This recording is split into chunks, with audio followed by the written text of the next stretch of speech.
자, 그러면 인터넷을 좀 들어갈까요? 저희 엣지 브라우저 기준에서 들어갈게요. 엣지를 잠깐 열도록 하겠습니다. 제가 일단 다시 시작 화면으로 세팅해 놓은 상태고, 여러분들은 네이버로 돼 있으면 그냥 네이버로 두셔도 돼요. 자, 일단 저도 네이버로 갈게요. 자, 이렇게 네이버 화면에 위쪽에 보시면 네이버의 배너가 보이고, 여기 이제 검색창이 보여요. 그쵸? 그리고 밑에 보시면 메일, 카페, 블로그, 지식인 쭉 있는데, 그 중에 지도라는 부분이 있을 겁니다. 여기 지도를 한번 찾아볼까요? 자, 네이버 지도는 지도를 보여주는 서비스라고 생각하시면 돼요. 그래서 이 지도라는 서비스를 한번 눌러볼게요. 클릭. 그럼 이렇게 네이버 지도 창으로 들어와졌습니다. 그럼 이렇게 네이버 지도의 메인 화면이 나타나는데요. 우리가 찾고자 하는 거는 이 위쪽에 왼쪽 상단에 있는 이 검색창에다 적으시면 되세요. 그래서 이 지도 검색란에다가 지금 책에서는 경복궁을 찾아보래네요. 그래서 여기다 그대로 경복궁이라고 적어볼게요. 적고 나서 엔터를 치시면 경복궁이 찾아져서 나오게 돼요. 그러면 첫 번째 있는 요 경복궁 궁궐이 맞으니까 여기를 클릭해서 보시면 경복궁 궁궐에 대한 평점이나 방문자 리뷰, 그리고 뭐 전화번호와 같은 여러 가지 정보들이 뜨는 것을 볼 수가 있습니다.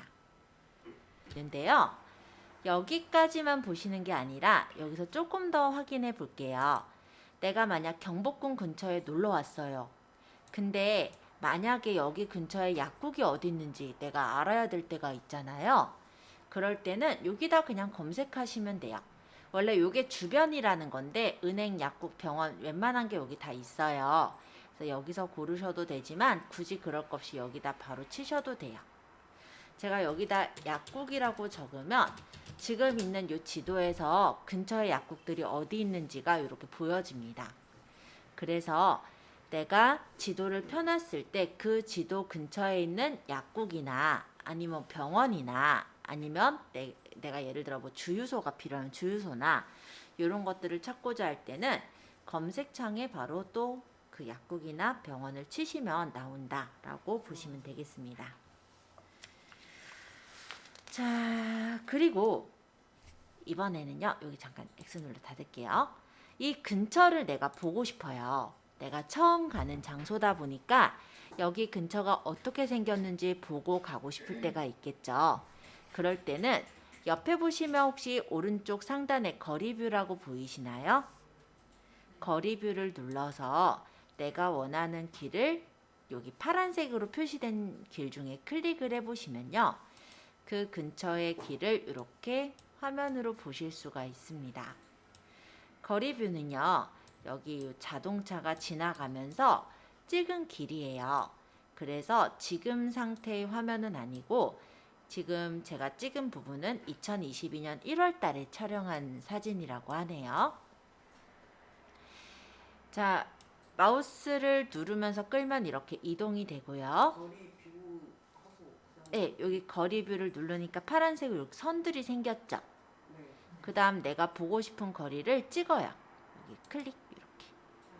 그럼 그 근처가 이렇게 보이는 거예요. 일반 지도, 위성 지도 이렇게 있는 중에서 골라요? 아니요, 거리뷰요. 그냥 거기 지도에 위에서 클릭하는 거예요? 거리뷰 요거. 거리뷰. 네, 누르시고 이렇게 누르면 파란색으로 이렇게 선이 생겨요. 원래 이렇게 있었죠? 여기 딱 누르면 파란색으로 선이 생겼죠? 내가 보고 싶은 길을 클릭해서 보시면 돼요. 이번에 이쯤 찍어볼게요. 이렇게 마우스를 누르면서 끌면 이렇게 이동이 되고 여기 요 화살표를 누르면 이렇게 자동차로 가면서 확인할 수가 있고요. 휠을 굴리면 확대, 반대로 굴리면 축소예요. 그래서 지역을 이렇게 보실 수가 있고 이 지역이 옛날에 어떻게 생겼는지가 궁금하면 여기 지금 제일 최근 촬영 날짜는 2022년 1월 달에 촬영했다는데 2010년 3월 달엔 어떠했는지 보니까 별로 바뀐 건 없네요. 여기는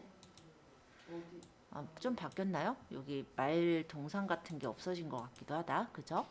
말이 아니구나. 네, 이런 식으로 옛날엔 어땠는지 이런 것들을 비교해보는 용도로도 활용하실 수가 있습니다.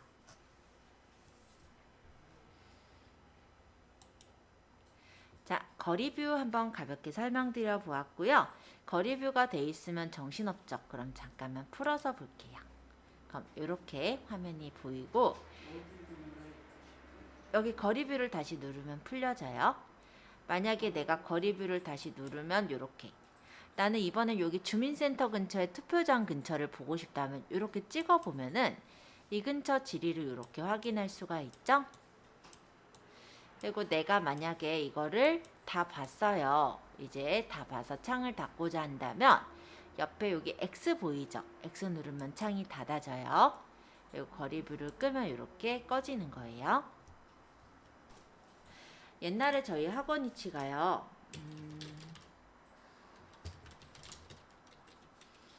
요 지명이었거든요. 자, 여기를 제가 거리뷰로 찍어서 보면요. 지금 현재는 이런 식으로 어떤 건물이 있어요. 그쵸? 근데 이거를 옛날 버전으로 보자면 이런 식으로 저희 학원이 있죠? 네, 이렇게 바뀐 어떤 화면 같은 걸 보실 때 확인을 해 보실 수 있어서 거리뷰라는 거 확인을 해 보시면요. 좀 재밌는 부분들이 많습니다. 옛날에 보니까 어떤 라디오 프로그램에서는요, 자기 시골집을 이런 식으로 거리뷰로 가끔 보신다고도 하시더라고요. 네, 그것도 뭐 가능한 부분일 테니까요. 네, 그래서 거리뷰 한번 소개시켜 드려 봤고요. 나머지 부분들은 뭐 크게 어려운 건 아닌데 간단하게 설명드리면 일반 지도는 이렇게 지도 형태로 보는 걸 일반 지도라고 합니다. 그럼 위성 지도는 이렇게 위성으로 보는 게 위성 지도예요. 그리고 지형 지도는 지형으로 이렇게 보는 건데요. 약간 산이 있는 부분은 이렇게 산 모양의 지형이 보이는 그런 지도를 지형 지도라고 해요. 일반 지도랑 좀 차이가 보이죠? 자, 거리뷰는 아까 봤으니까 그 밑에 있는 지적 편집도를 가볍게 보여드리자면 이렇게 이 지역은 어떤 지역이다라는 게 이렇게 보여요. 약간 부동산 쪽 아시는 분은 요 분홍색 있는 거는 상업지역이다. 뭐 이렇게 노란색 있는 거는 주거지역이다. 뭐 이런 거를 대략 아실 거예요. 그래서 그런 것들을 좀 확인하고자 하실 때도 이렇게 지적 편집도를 보시면 아, 여기는 어떤 지역이구나 이런 거를 확인해 보실 수가 있고요. 여기 지번 경계가 보이죠? 여기 보면 색깔이 이렇게 칠해져서 보이는 게 대표 지번과 경계 나온 거. 그리고 개발로 보면은 뭐 택지개발지구나 도시개발지역, 신도시 같은 게 이렇게 표시가 나눠져 있기도 합니다. 용도 아까 말씀드렸고요. 도로 철도는 조금 더 넓혀보자면 이렇게 좀 제가 휠을 굴려서 좀 넓혀서 보고 있는데 이런 식으로 어디 쪽에 이렇게 도로가 날 거다 예정되는 그런 위치 같은 게 도로 철도에 표시가 되기도 해요. 그리고 국토계획 쪽으로 보면요. 이렇게 산업단지나 이런 신도시 같은 게 표시가 되어 있기도 하네요. 네.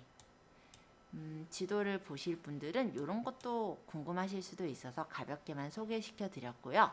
테마. 테마에서는 교통 상황도 볼 수가 있어요. 그러면 어느 지역이 지금 막히고 있고 어느 지역이 좀 원활하게 가고 있는지 이렇게 확인하실 수가 있고요. 중간중간에 교통 상황을 확인하는 CCTV를 확인할 수도 있습니다. 그래서 CCTV가 있는 부분을 눌러보면요. 그 지역의 지금 교통 상황이 어떠한지 이렇게 CCTV를 확인해 보시는 것도 가능하세요. 그리고 테마에 보면은 이번엔 자전거를 보면은 자전거 길이 어디로 나 있는지 이런 것도 보여지고요. 산을 좋아하시는 분은 등산로도 괜찮겠죠? 이렇게 산 부분에 보면은 이렇게 등산로가 표시가 돼 있어서 그런 거를 확인할 수도 있네요. 근데 저는 산을 별로 안 좋아해서 안 누르게 될 것 같긴 한데 날씨. 네, 날씨도 이렇게 표시가 됩니다. 어디는 뭐 미세먼지가 조금 오늘 나쁜가 봐요. 그래서 이렇게 표시가 되고 있는 거 확인했죠. 테마는 근데 생각보다 그렇게 많이 눌러볼 일은 없어요. 그래서 간단하게 제가 설명 삼아서 한번 소개를 해드려 보았고요. 이번엔 반경 얘기해 볼게요. 우리 보통요, 여기에서부터 몇 미터 정도는 뭐 역세권 이렇게 얘기를 하실 거예요. 그때 반경이라는 단위로 만약에 역을 찍고 이렇게 재본다면 여기서 몇 미터까지 이렇게 범위를 잡아볼 수가 있어요. 대략 500m까지던가요? 어쨌든 500m라고 봐볼게요. 대략적으로 이렇게 찍어보면은 이렇게 동그란 반경이 나오고요. 풀 때는 ESC 이렇게 풀어주시면 반경이 이렇게 찍혀지죠. 저희 학원은 역 안에 일단은 500m 안쪽에 들기는 드네요. 근데 거의 끝 언저리네. 그죠? 반경을 누르고 내가 시작하고 싶은 위치를 찍은 거예요. 이거 끌어서 이렇게 잡고 클릭. 원하는 데서 클릭하면 이렇게 반경이 제자요. 그리고 이거 오른쪽 버튼 누르시거나 ESC가 취소였잖아요. 이렇게 누르면 마침.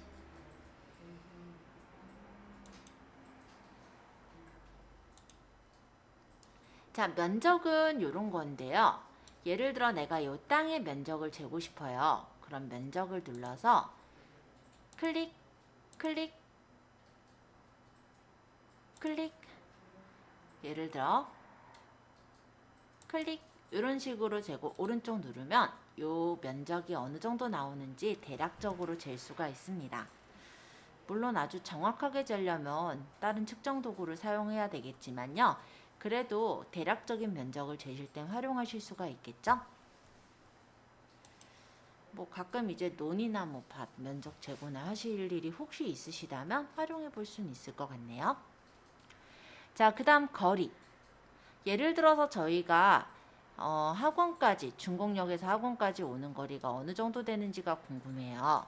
그럼 여기 거리를 눌러보면은 이렇게 자가 따라다니는데 중곡역 2번 출구서부터 클릭해서 오는 거리를 이렇게 재볼게요. 뭐 오시는 경로대로 재면 조금씩 차이는 있겠지만 대략적으로 도보로 따져보면 9분 정도 걸리는 거리라고 하네요. 자, 이런 식으로 재서 확인해 볼 수도 있죠. 예전에 1번 출구에서부터 올 때는 얼마나 되나? 거리를 찍고 여기가 동일교회까지니까 여기까지. 1번 출구가 더 꼬부라지지 않았다 보니까 길은 더 빨리 올 수는 있는 것 같긴 한데 1번 출구는 계단이 있다 보니까 네, 요즘은 2번 출구를 활용하라고 얘기는 하고 있어요. 자, 어찌됐건 간에 이런 식으로 거리를 재보면 도보로 어느 정도 걸어야 되는지 자동차로 어느 정도 걷는지가 나오는 거죠. 그래서 내가 예를 들어서 몇 분 거리인지 굳이 시계 재고 그럴 필요 없이 그냥 요즘은 지도로 그냥 재면은 굉장히 편하게 몇 분이 걸리는지 보실 수가 있다라는 거죠. 자, 여기까지 해서 설명을 쭉 드렸는데요. 요 기능들을 뭐 굉장히 자주 쓴다기보단 그냥 모르고 있으면 좀 아쉬운 기능들이라고 보시면 될 것 같고요. 한 번씩 확인해 보시고 질문 있으신 분들 질문 받도록 할게요. 다 보시고 나서는 길찾기를 하도록 하겠습니다. 자, 길찾기를 눌러주세요. 길찾기라는 메뉴를 눌러주시고 여기 위쪽에 출발지, 아래쪽에 도착지를 적는 거예요. 책에서는 경복궁에서부터 서울역까지 간다고는 하는데요. 우리가 그렇게 하면 좀 현실성 없으니까 일단 시작 위치, 출발지는 오늘 우리 학원에서 출발하시잖아요. 학원을 적어볼게요. 한일컴퓨터학원. 이거 뜨면은 클릭해서 선택하시면 돼요. 그 다음 도착지 어디 가실 거예요? 우리 집을 적어도 되고 너무 집이 가깝다 싶으시면요. 그냥 저는 롯데월드 타워로 간다고 해볼게요. 그럼 도착지에는 롯데월드 타워 이렇게 쳐서 검색을 해보시면은 이렇게 길찾기가 나옵니다. 자, 대중교통, 자동차, 도보, 자전거 내가 어떤 교통수단으로 갈지 선택을 하시고 일단 대중교통이라 생각하고 길찾기를 해보면요. 이렇게 어떻게 가면 되는지 길이 찾아져요. 일단 한일컴퓨터학원에서 롯데월드까지 가는 건요. 320번 버스를 타면 굉장히 쉽게 갈 수 있대요. 26분밖에 안 걸린다고 하네요. 일단 중곡동 종점에서 출발해서 가는데 5분 정도 있으면 320 버스가 온대요. 그럼 그거 타고 가면은 26분 있다가 내리면 되니까 오후 3시 12분쯤에 도착할 거다라고 나오네요. 다른 방법. 네, 이거는 이제 걸어서 8분 정도 걸어서 용마 사거리라는 정류장에서 탔을 경우에요. 그래서 버스는 2311을 타고 가면은 되더라. 요거는 중곡역에서 건대 있고 잠실역 지하철로 갔을 때의 거리네요.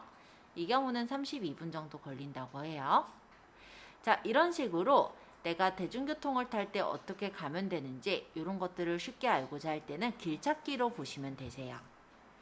자, 이렇게 나온 정보를 한 번 더 터치해 보시면 이렇게 상세적인 정보가 나옵니다. 한일컴퓨터학원에서 중곡동 종점까지는 도보로 28m래요. 1분 정도 걸어서 중곡동 종점에서 승차하시면 22분 걸려서 잠실역 잠실대교 남단 하차해서 214m를 걸어가시면 롯데월드 타워에 도착한다고 하네요. 자, 만약에 자동차로 가면 어떨까? 자동차를 눌러봐도 가는 길이야 거의 비슷할 테니까 아마 추천 경로는 21분을 잡아주는 것 같아요. 26분 걸리는 길도 있고 23분 걸리는 길도 있고 여기서 막히는 부분은 빨간색으로 표시가 되는 거니까 참고해 주시면 되겠고요. 이런 표시는 역시 교통정보 TV CCTV거든요. 그렇게까지 막히는 것 같지 않으니까 상관은 없을 것 같네요. 자, 만약에 건강을 위해서 걸어가겠다. 걷는 거리는 아니었던 것 같긴 한데 한번 볼게요. 자, 도보로 가면 1시간 40분을 걸어가시면 된다고 하네요. 그쵸? 자, 안 가요. 자, 상세보기 하면 어떻게 간다는 다 나와요. 네, 그 부분을 누르면 좀 더 이렇게 구체적으로 보실 수도 있습니다. 자, 자전거로 갈 때 자전거로는 33분 정도 소요된다고 하네요. 자, 그래서 물론 저희 학원서부터 어딘가로 가셔도 되고요. 아니면 나는 이제 집에서 어딘가로 갈 거잖아요. 예를 들어서 친구가 예를 들어서 어디 청첩장을 줬어요.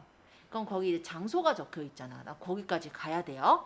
그러면 여기다가 우리 집을 적을 테고 밑에다가는 그 청첩장 받은 그 외식장 예식장 이름을 적을 테고 그렇게 해서 길 찾기 하면은 어떻게 가면 된다가 바로 나오니까 어렵지 않게 길을 찾아갈 수가 있겠죠. 한번 간단하게 검색해 보시면서 질문을 저에게 주시면 답변해 드릴게요.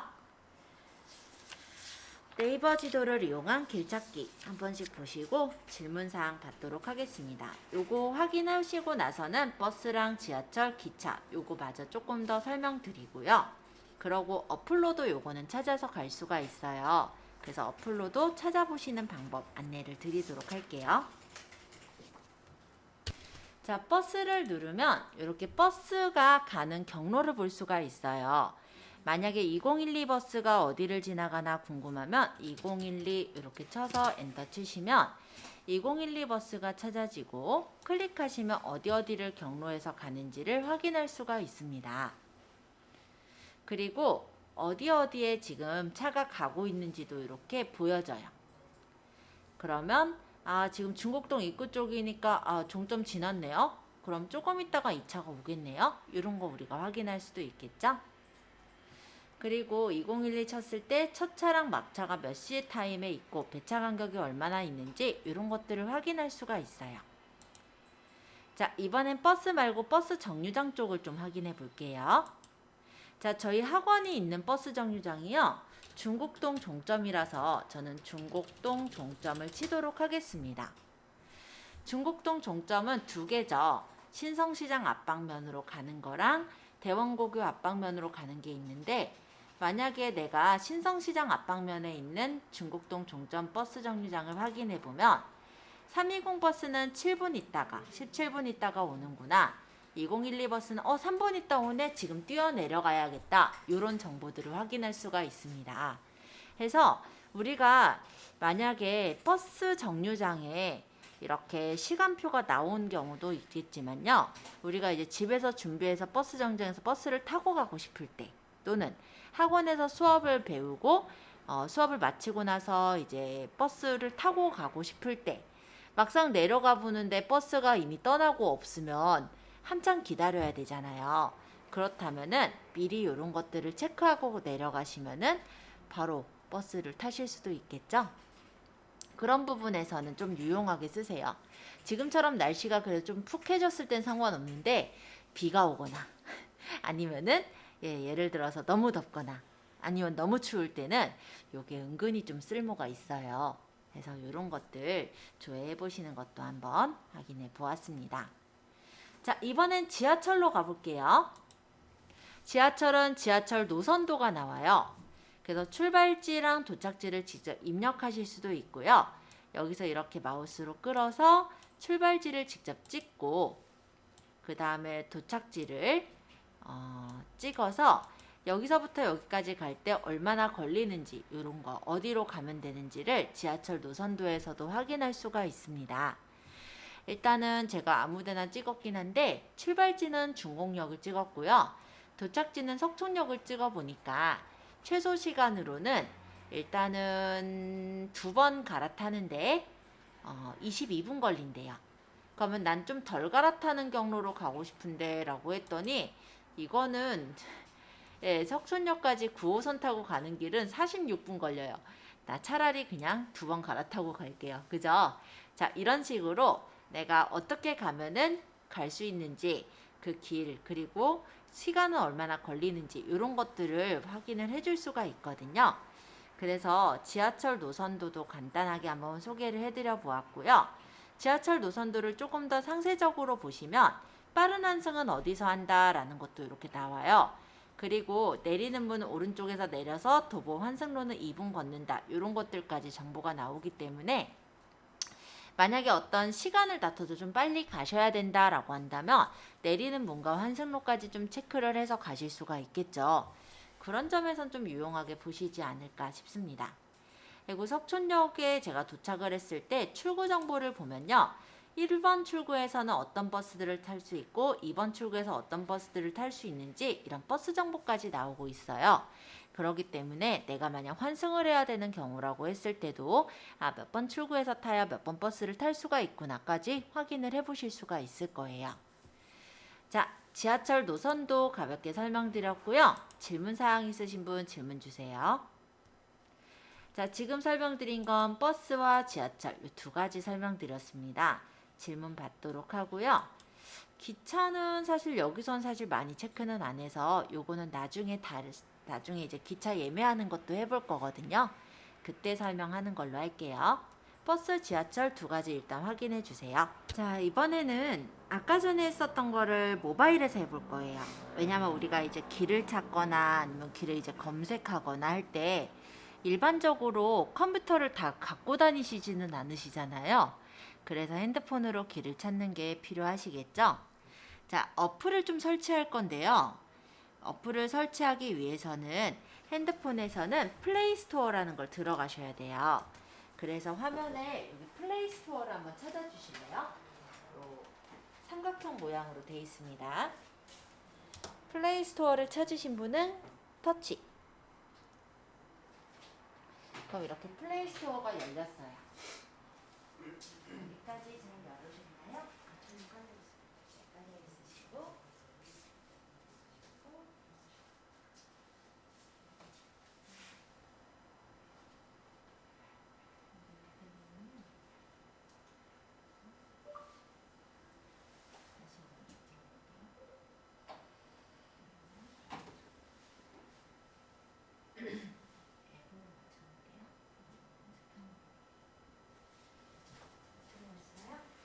저는 그거 지워버렸어요. 플레이스토어를 오래됐어요.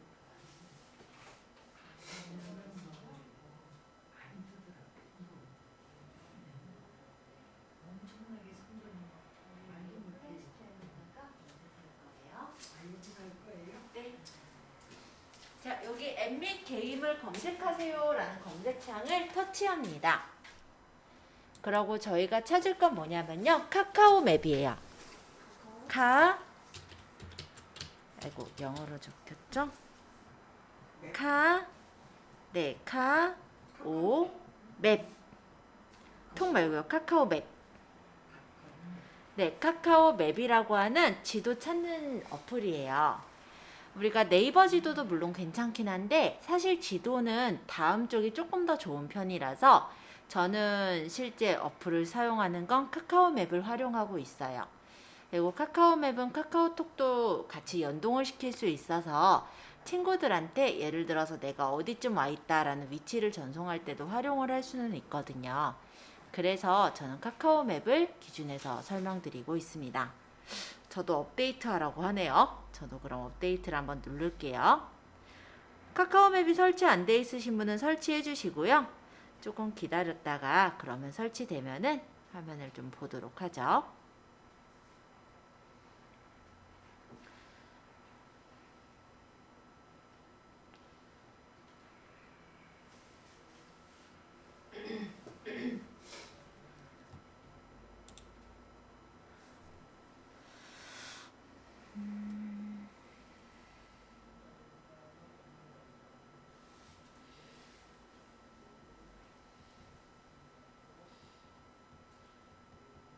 관련 검색어 중에서 선생님 네이버 지도 카카오 맵이라는 게 있거든요. 자, 열기 눌러볼게요.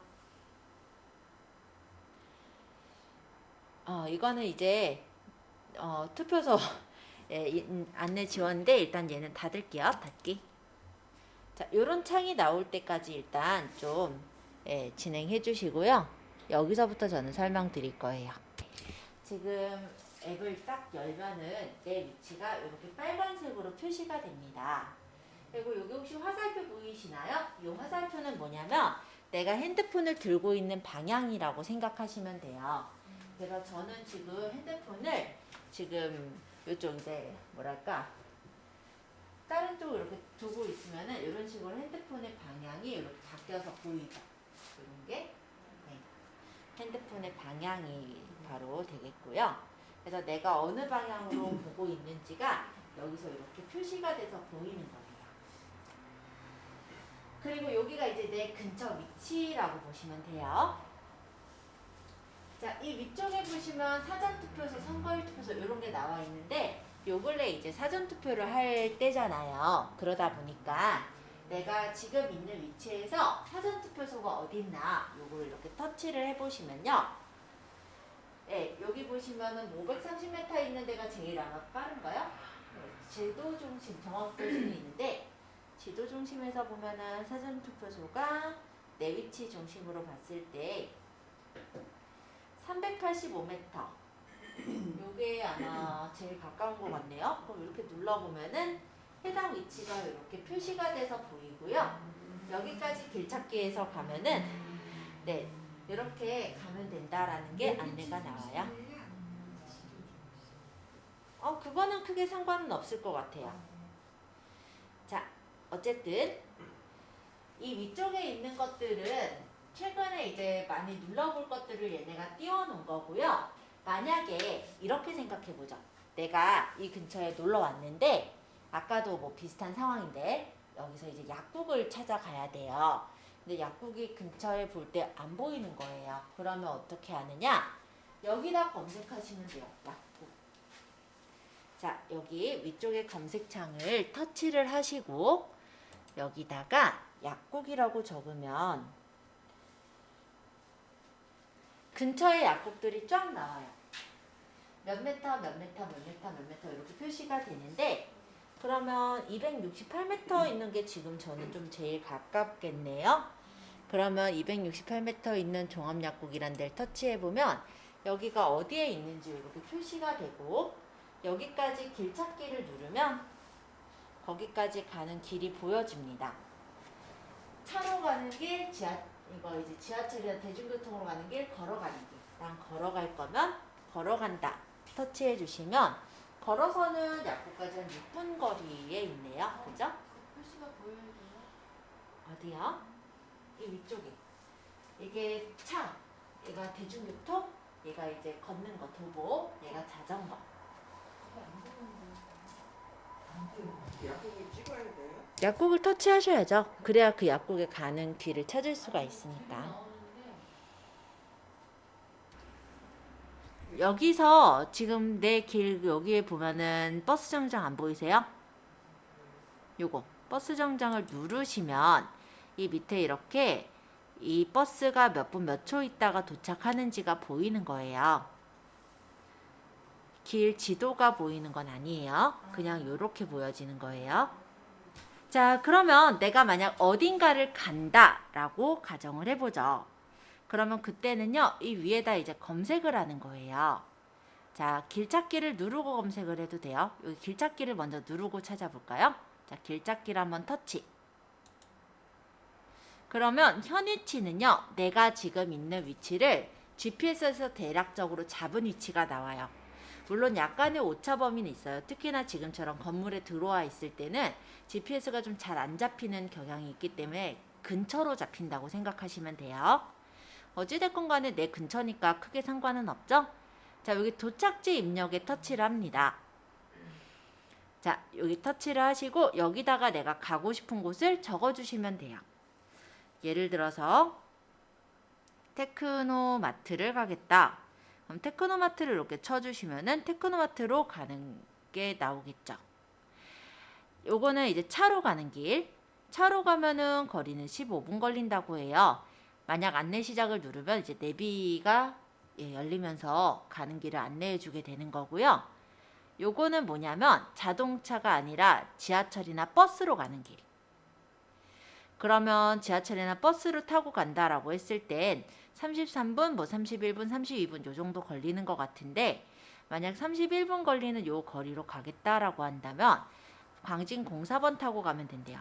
이렇게 눌러보면 중곡보건지소 정류장까지 걸어가서 여기서 광진공사번을 타는데 지금 11분 걸려서 온다고 하니까 지금 빨리 내려가면은 광진공사번 타고 갈 수 있겠네요. 그럼 강변역에서 하차하고 테크노마트까지 걸어가면은 31분 걸린다라고 보이죠? 만약 이 부분을 누르면 그 근처로 어떻게 가는지 이렇게 보여요. 쫑쫑쫑쫑쫑쫑 이렇게 걸어간대요. 그리고 그 중곡보건지소 정류장이 이쪽에 있다고 보이네요.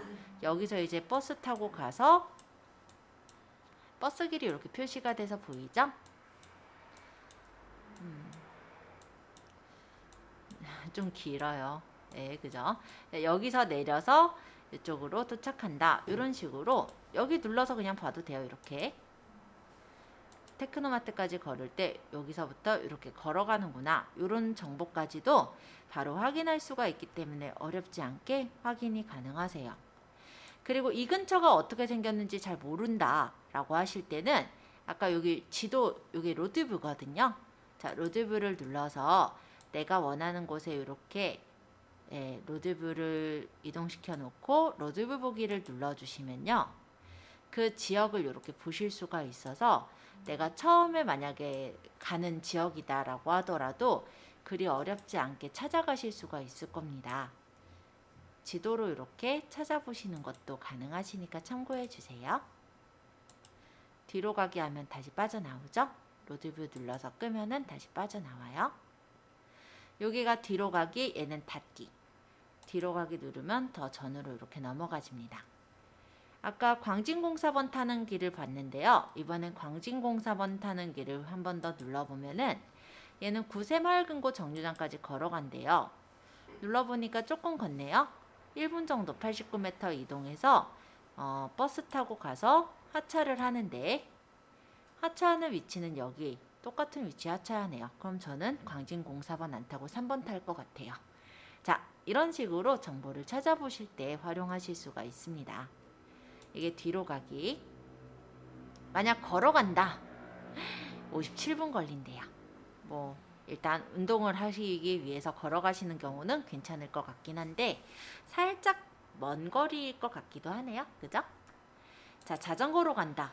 이럴 때는 16분 정도 걸린다고 하네요. 자, 자전거로 갈 때는 주행 시작을 누르면요. 주행 기록을 측정하는 그런 도구가 열려지기도 해요. 그래서 혹시 자전거 라이딩을 좋아하시는 분들은 이렇게 켜서 가시는 것도 나쁘진 않을 것 같아요. 자, 나는 정보 다 봤다. 그러면 여기 X 눌러 닫으시면 이렇게 다시 빠져나와요. 자, 한번 길을 찾아가 보세요. 뭐 지금 내가 만약에 어디로 가느냐에 따라 다를 텐데요. 만약에 제가 저는 이제 제 집 근처로 한번 찾아볼까요? 아, 네네. 네. 아, 예. 자, 길찾기를 눌렀어요. 그래서 여기 도착지에다가 제 집이 이제 중계 현대 6차거든요. 자, 중계 현대 6차 아파트로 가겠다라고 하면 이렇게 찾아지는 거고, 여기서 대중교통을 누르면 대중교통으로 몇 분 걸리는지가 보이죠? 아이고, 1시간 좀 넘게 걸리네요. 자, 이런 식으로 해서 내가 가고 싶은 데를 쳐서 바로 찾아보실 수가 있다라고 보시면 되겠고요. 저 같은 경우는 집에 갈 때 어떻게 가게 되냐면, 일단은 대중교통을 타고 지하철을 타고 일단은 하계역까지 가요. 그리고 하계역에서 버스 정류장에서 버스를 타고 가게 되는데, 지하철을 타고 이제 하계역에 내릴 때쯤엔 고민을 항상 해요. 왜냐면 집으로 가는 버스가 총 3대가 있거든요. 하나는 뭐 2012, 뭐였더라? 227인가? 뭐 어쨌든 다른 버스가 하나 있고요. 하나는 1141, 뭐 하나는 또 뭐 1131 이런 식으로 버스가 있는데, 걔네들이 한 정류장에서 모여서 가면 참 좋을 텐데 그게 아니고 하나는 저쪽 하나는 이쪽으로 가거든요. 그럼 어떤 쪽으로 가야 내가 좀 유리할까? 그러니까 밖으로 나가서 제가 떨지 않을 그런 경로를 찾기 위해서는 여기다 제가 하계역을 칩니다. 보통 하계역 도착하기 전쯤에 지하철에서 저는 쳐요. 그러면 하계역 근처가 보이겠죠? 지도에서.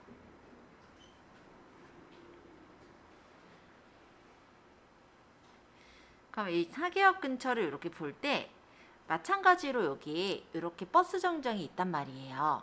이렇게 눌러보면 거기에 몇 번째 버스가 몇 분 있다가 도착을 하는구나가 보이고, 이쪽을 또 눌러보면 이쪽의 버스는 몇 분 있다 도착을 하네. 그러면 나는 몇 분 있다 도착하는 그쪽이 좀 가까운 쪽으로 가면 되겠죠. 그래서 3번 출구냐 2번 출구냐를 이런 식으로 타진해서 타곤 합니다. 왜냐면요, 이게 버스가 배차가 좀 빨리빨리 되면 좋은데 저희 같은 경우는 저희 집은 한 15분에서 20분 배차가 가요. 그러면 만약에 그 버스가 떠나고 나후면은 저는 20분 떨고 있어야 될 수도 있기 때문에 보통 이런 식으로 먼저 지하철 내려서 버스 타기 전에 그 안에서 이렇게 조회해보고 나가곤 해요. 자, 이런 경우에서도 뭐 좀 많이 활용할 수가 있겠죠. 그래서 요 앱은요 굉장히 제가 좀 어딘가를 찾아갈 때 잘 활용을 하고 있습니다. 그리고 내가 만약 어딘가를 이제 찾아간다. 이 근처에 뭐 다이소가 어디 있는지 몰라요? 그럼 여기다 다이소 치면 되잖아요.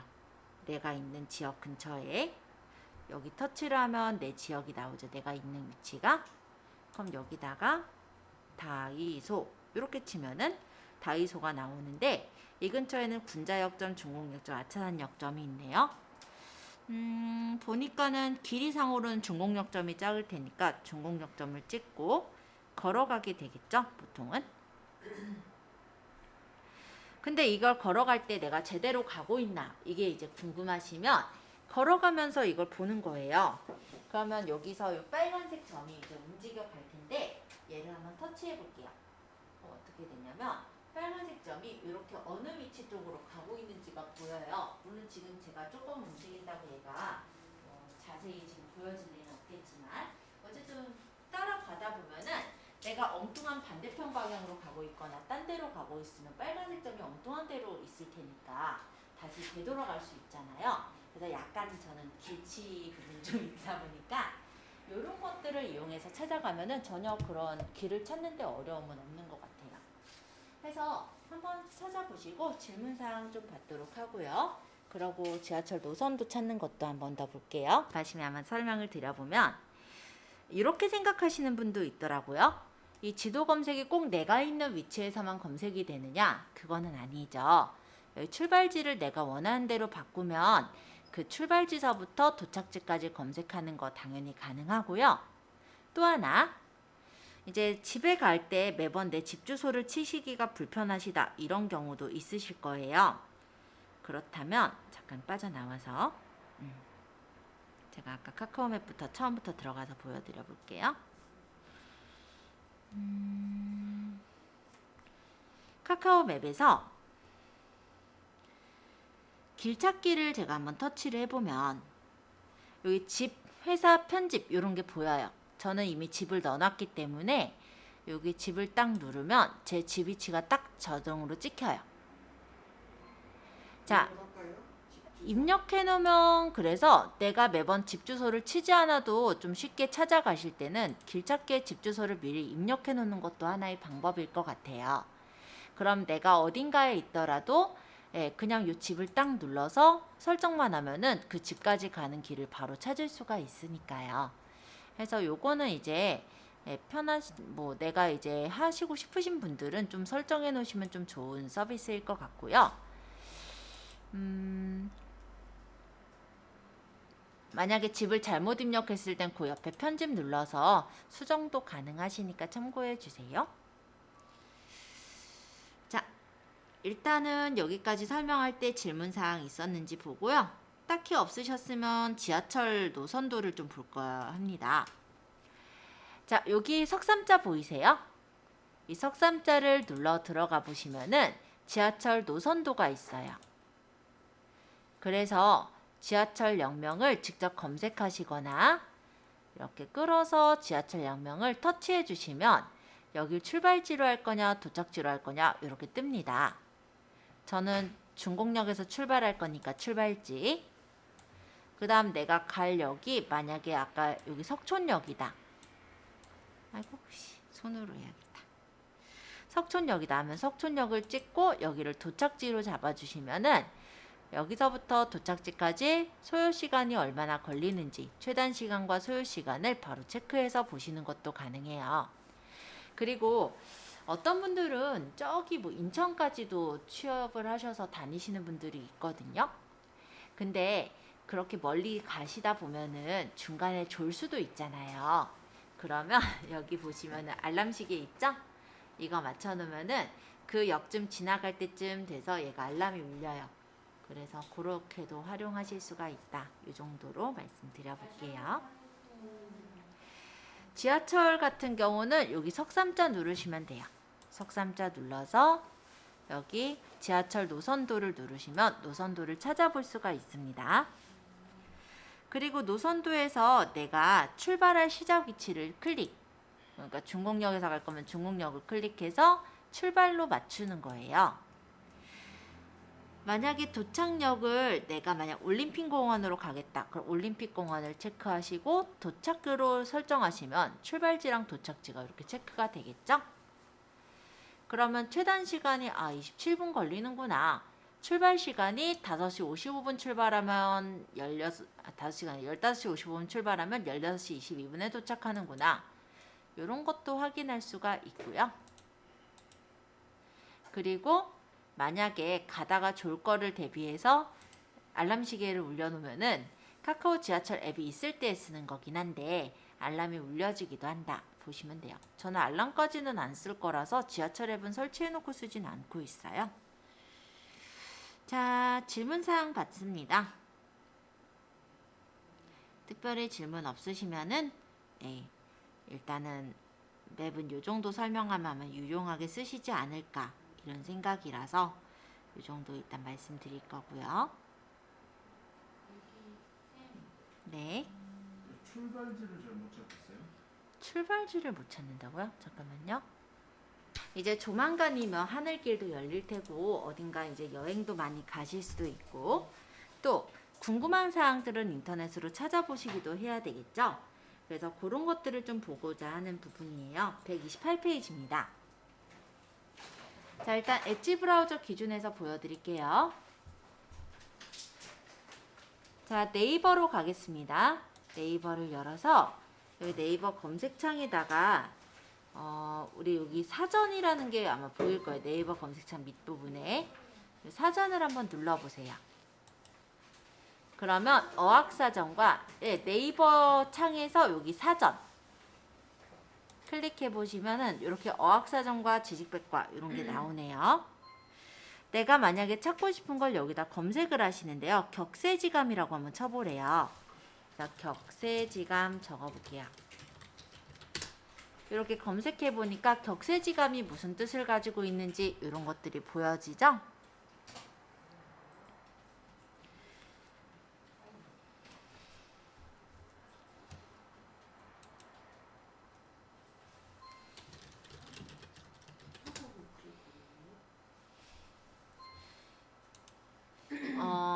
가끔 보니까요.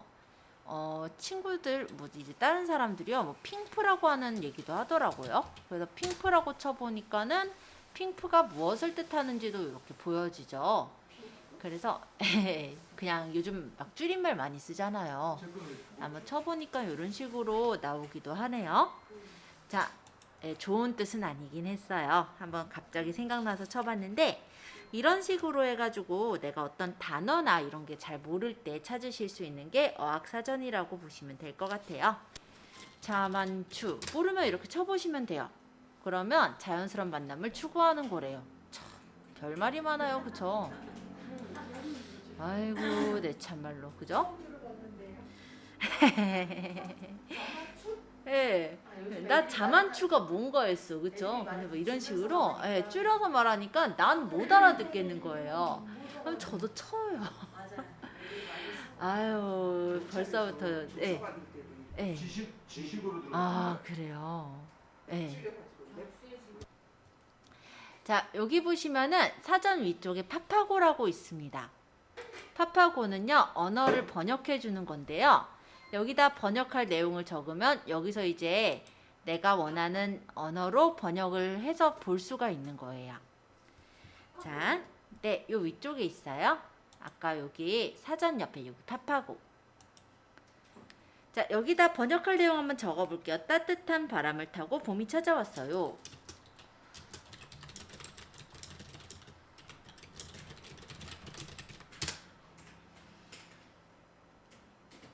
자, 이렇게 쳐보니까 바로 옆에 보면 영어가 이렇게 딱 번역돼서 나왔죠? 영어로도 번역할 수 있고 일본어, 한국어, 중국어, 스페인어, 러시아어 등등의 주요 언어들로 번역할 수가 있습니다. 그리고 이 발음을 듣고자 하신다면 스피커를 누르면 이런 Spring 식으로 has come with the warm breeze. 원래는 발음이 나오기도 해요.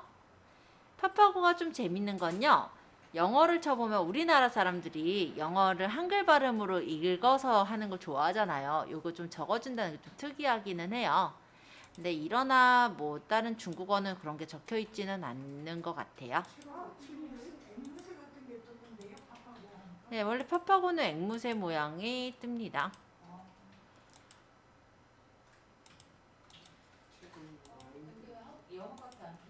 그러게 일본어나 이런 게 지금 네트워크 연결이 안 된다고 하더네. 네트워크 잘 되는데? 지금 얘가 좀 문제가 좀 있나 봐요. 자, 일단 그러면요. 파파고 말고 요거 확인하신 분은 한번 구글로 가볼게요. 구글에도 구글 번역이라는 게 있어요.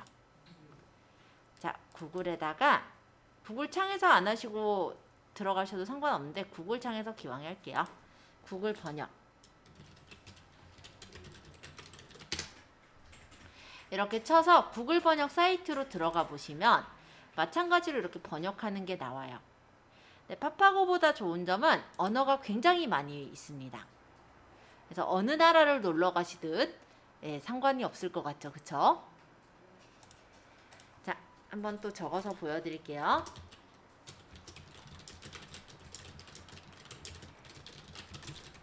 자, 이렇게 적어보면은 여기 이렇게 영어로 번역을 해서 볼 수도 있고 Spring has arrived with a warm wind. 들어보실 수도 있고 프랑스어로는 어떤가? Le printemps est arrivé avec un vent chaud. 아이고 모르겠다.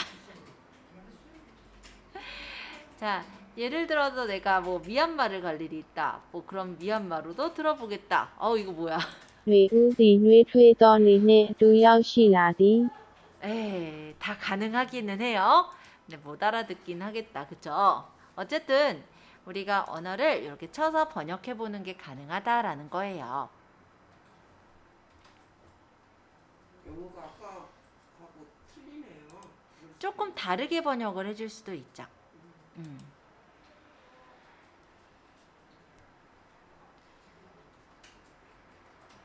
그리고 요거 찾아보신 분들은요. 일단 핸드폰을 다시 좀 열으셔서요. 이번에는 플레이스토어에서 구글 번역을 좀 찾아주실래요? 구글 번역. 네, 플레이스토어에서 구글 번역.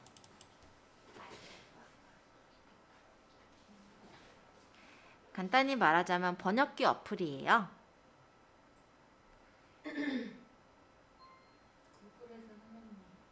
플레이스토어에서 구글 번역을 쳐주시면 돼요.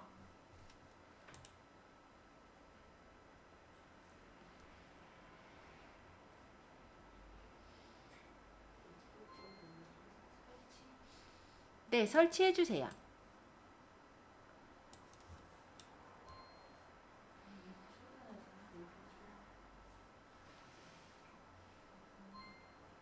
플레이스토어에 왔고 플레이스토어에서 구글 번역 이렇게 치시면은 구글 번역을 설치할 수가 있습니다. 요거예요. 구글 번역. 번역기 이거 아니에요. 자, 요거를 설치하시면은 이렇게 창이 뜰 거예요. 자, 텍스트를 여기다 입력하면은 번역을 해주는 거예요. 한번 적어 볼게요. 따뜻한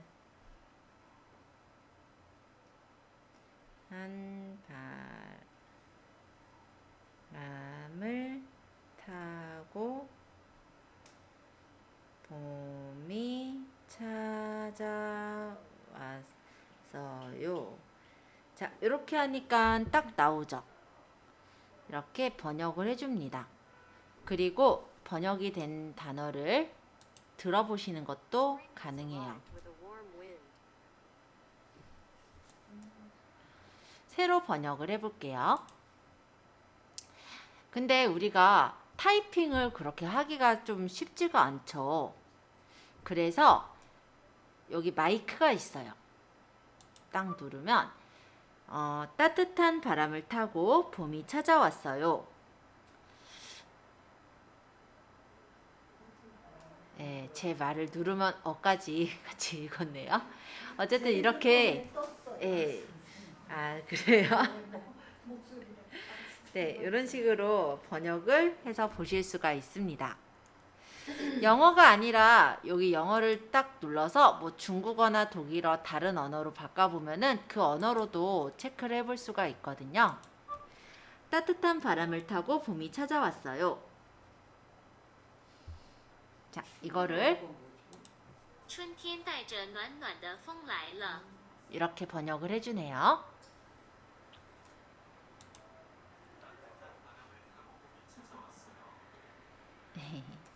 자, 여기는 카메라가 있죠. 카메라 한번 눌러볼까요? 여기 옆에 오른쪽 하단에 카메라요. 그러면 카메라로 우리가 번역을 할 수가 있는 거예요. 자, 위쪽에 보면은 한국어를 중국어로 번역하겠다라고 해놓으니까 중국말이 돼서 나오네요. 그쵸? 자, 만약에 한국어를 내가 영어로 번역하겠다 이렇게 골라주면은 이런 식으로 한국어를 얘가 찾아서 이렇게 영어로 번역을 해줍니다. 좀 정신없긴 하네요. 그죠? 옛날보다 조금 덜 번역해주는 것 같긴 한데 어쨌든 이게 이렇게 하면은 번역이 돼서 나와요. 자, 이게 좋은 점은 뭐가 좋으냐면 우리가 예를 들어 해외여행을 가요. 그럼 여행을 갔을 때 표지판들을 우리가 다 타이핑하고 있거나 아니면 읽을 수 있으면 참 좋겠지만 읽기가 힘들잖아요. 아까 읽어서 입력해 넣을 수도 있긴 하겠지만은 그러면 카메라로 찍어서 이렇게 보는 거죠. 그러면 대략적으로 뭐 굉장히 부드럽진 않지만 지명 정도는 잘 나올 거거든요. 그래서 그런 거 보거나 메뉴판 같은 경우도 그쵸? 메뉴판을 이렇게 찍어서 보실 때 고를 때 활용하실 수가 있으실 것 같아요. 파파고가 더 쉽지 않나요? 네? 파파고가 더 쉽지 않나요? 뭐 그거야 그때마다 좀 다르긴 하니까.